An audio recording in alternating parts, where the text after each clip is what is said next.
இன்றைக்கி டே 26. இன்றைக்கி pre work அவுட்டுக்கு இந்த பப்பாயாவை சாப்பிட்டுட்டு ஒர்க் அவுட் பண்ண ஸ்டார்ட் பண்ணியாச்சு. ப்ரீ ஒர்க் அவுட் ஃபுட்டு 30 நிமிஷம் முன்னாடியே நம்ம எடுத்துக்கணும். டுடே நான் ஆந்திரா வர ஒரு ஃபங்க்ஷன் விஷயமா போக வேண்டிய நிலைமை இருக்குது. அதனால நான் இன்றைக்கி எல்லா ஒர்க் அவுட்டையும் பாடி வெயிட்லேயே போட போகிறேன். ட்ராவல் வேறு பண்ணுறனால தான் இந்த பாடி வெயிட் ஒர்க் அவுட் பண்ணிக்கிட்டு இருக்கேன். இல்லைனா நொந்து நூடுல்ஸ் ஆயிடுவேன். First work out normal pushup. இது என்னால் முடிஞ்ச அளவு எவ்வளோ போட முடியுமோ அவ்வளோ போகணும்னு பார்த்தேன்.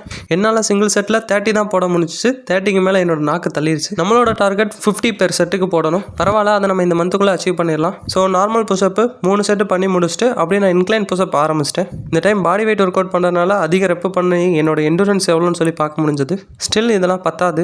இன்க்ளைன் புஷ்அப்பு ஸ்லோ அண்ட் ஸ்டெடியாக பண்ணணும். இது அப்பர் செஸ்ட்டுக்கு நல்ல ஒரு எக்ஸசைஸு. மாங்குன்னு எக்ஸசைஸ் மட்டும் பண்ணிகிட்டு இருக்கேன். ப்ராப்பரான டயட் ஃபுட் எதுவும் எடுக்கிறதில்ல. எனக்கு தெரிஞ்ச பாடி எலும்பும் தோலுமாக தான் ஆக போகுது. இருந்தாலும் நான் என்னால் முடிஞ்ச அளவு சாப்பிட்டு என்னோடய பாடியை மெயின்டைன் பண்ணிக்கிட்டே இருக்கேன். என்னோடய வெயிட்டு குறையாமல் அதே வெயிட்டில் மெயின்டைன் ஆகிட்டே இருக்குது. ஸ்டில் உங்கள் மைண்டில் எக்ஸசைஸ் பண்ணணும் அப்படின்னு தோணிகிட்ருக்கு அப்படின்னா என்கிட்ட இருக்க ஈஸியான ஒர்க் அவுட்ஸ்லாம் எடுத்து நீங்களும் பண்ணலாம். நான் கண்டிப்பாக கோச்சிக்கலாம் மாட்டேன். இங்கே எல்லாருமே ஹெல்த்தியாக ஃபிட்டாக இருக்கணும். அதுதான் நம்மளோட குறிக்கோள். நீங்களும் பிகினர் ஃப்ரெண்ட்லி ஒர்க் அவுட் வேணும்னு கேட்டிங்கன்னா நானும் சஜஸ்ட் பண்ணுறேன்.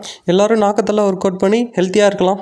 இன்க்ளைன் புஷ்அப்க்கு அப்புறம் இந்த வைடு புஷ்அப் தான். ஜான் வச்சு அளவு எடுத்து நல்லா வைடாக வச்சு உங்களால் முடிஞ்ச அளவு செட் பண்ணுங்கள். மூச்சு முட்டும், கை நடுங்கும், நெஞ்சு வலிக்கும், இதெல்லாம் உணர்றீங்க அப்படின்னா நீங்களும் ப்ராப்பராக எக்ஸசைஸ் பண்ணுறீங்கன்னு அர்த்தம். நெக்ஸ்ட் இந்த டீக்ளைன் புஷ்அப் தான். இது லோவர் செஸ்ட்டுக்கு நல்லா ஹெல்ப் பண்ணும். தேங்காய் வேணும்னா தென்னை மரம் ஏறி தான் ஆகணும் குமார். அது மாதிரி உடம்பு ஃபிட்டாக இருக்குன்னா எக்ஸசைஸ் பண்ணி தான் ஆகணும் குமார்.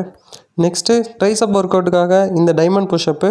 அது முடிச்சுட்டு ட்ரைசப்க்கு இந்த ட்ரைசப் கிக் பேக் பண்ணிக்கிறோம். கிக் பேக் மட்டும் கொஞ்சம் காக்கா வலிப்பு வந்த மாதிரி இருக்கும். அதை மட்டும் கொஞ்சம் அவாய்ட் பண்ணிக்கோங்க. இது முடிச்சுட்டு 1 ஆர்ம் ட்ரைசப் ஒர்க் அவுட் பண்ணணும். இது முடிஞ்ச வரை காதை ஒட்டி கையை அசைக்காமல் பண்ணுங்கள். லாஜிக்கலாக ப்ராப்பராக பண்ணணுன்னா வெயிட் கம்மியாக இருந்தால் தான் பண்ண முடியும். ஸோ வீண் வம்பு வேணாம் நண்பர்களே, லைட் வெயிட்லேயே இதை பண்ணி முடிச்சிருங்க. நான் அப்படியே என்னோடய கேம்ஸ்டருக்கு பாய் சொல்லிவிட்டு அங்கேருந்து ஆட்டோவில் ஏறி மற்றொரு அண்டை நாடான ஆந்திர பிரதேசம் நோக்கி பயணம் செய்ய நமது பஸ்ஸை பிடித்து விட்டேன். அவ்வளோதான் நண்பர்களே, டாடா பை பாய்.